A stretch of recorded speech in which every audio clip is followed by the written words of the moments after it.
26 serial आरा जब मुंबई की रात डरावनी बन गई। यह 26 नवंबर 2008 की एक आम शाम थी। मुंबई अपनी रोजमर्रा की रफ्तार में दौड़ रही थी।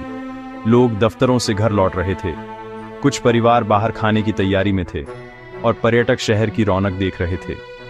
किसी को अंदाजा नहीं था कि यह रौनक जल्द ही मातम में बदलने वाली है।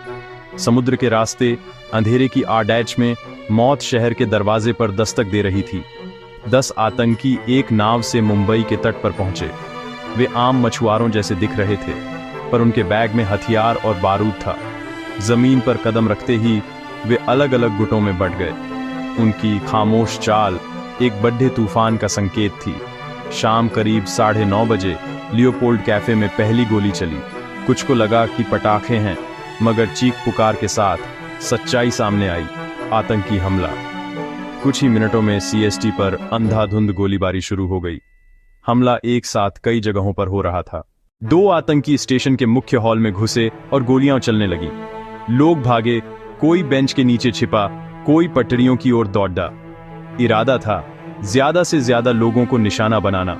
उसी वक्त ताज होटल के अंदर भी दहशत फैल चुकी थी। आतंकवादी मेहमान बनकर गुस्से और हमला बोल दिया। जहां कुछ देर पहले डिनर चल रहा था, अब जंग का मंजर था। मेहमान और स्टाफ बंधक बने।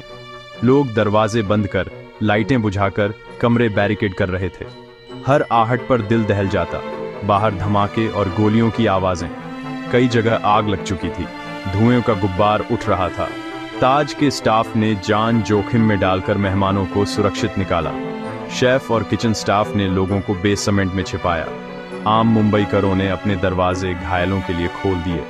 अस्पतालों के बाहर खूनदान की कतारें लग गईं। टैक्सी और ऑटो ड्राइवरों ने घायलों को मुफ्त में पहुंचाया।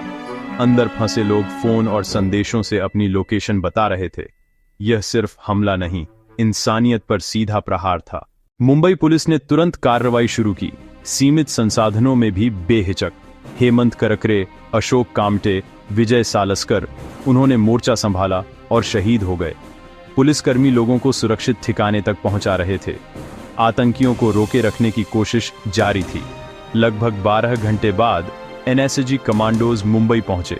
ऑपरेशन ब्लैक टॉर्नेडो शुरू हुआ। कमांडोज ने ताज में मोर्चा संभाला। कमरे कमरे क्लियरेंस। ओबेरॉय में भी संगठित कार्रवाई जारी रही। नरीमन हाउस में सटीक और साहसी प्रवेश।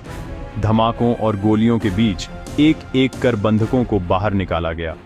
हर मंजिल को सुरक्षित घोषित करने से पहले सूक्ष्म तलाशी। संघर्ष लगभग 60 घंटे तक चला। थकाऊ लेकिन निर्णायक। दुनिया सांसें थामे देख रही थी। एक शहर, उसकी जंग और उसकी जिजीविषा। 3 दिनों के थका देने वाले संघर्ष के बाद सभी आतंकी मार गिराए गए। मुंबई ने राहत की सांस ली, पर सन्नाटा गहरा था। शहर को ऐसा जख्म मिला जिसे भरने में वक्त लगा। कुछ ही दिनों में शहर फिर अपनी रफ्तार पकड़ने लगा। हमले के बाद सुरक्षा व्यवस्था नए सिरे से तैयार हुई।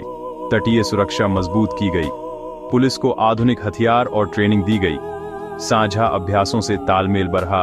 एकजुट होकर लड़ने का प्रण। मुंबई ने जज्बे और हिम्मत से जवाब दिया। नफरत उन्हें तोड़ नहीं सकी। स्मारक हमें उन बहादुर आत्माओं की याद दिलाते हैं। हर साल देश उन शहीदों को श्रद्धांजलि देता है। उनकी बहादुरी आने वाली पीढ़ियों को प्रेरित करती है। यह दिन याद दिलाता है, हमें सतर्क रहकर आतंक से लड़ना है, चाहे अंधेरा कितना भी घना हो। साहस की एक किरण उसे भेद देती है। वीरता और यादें हमेशा जिंदा रहेंगी।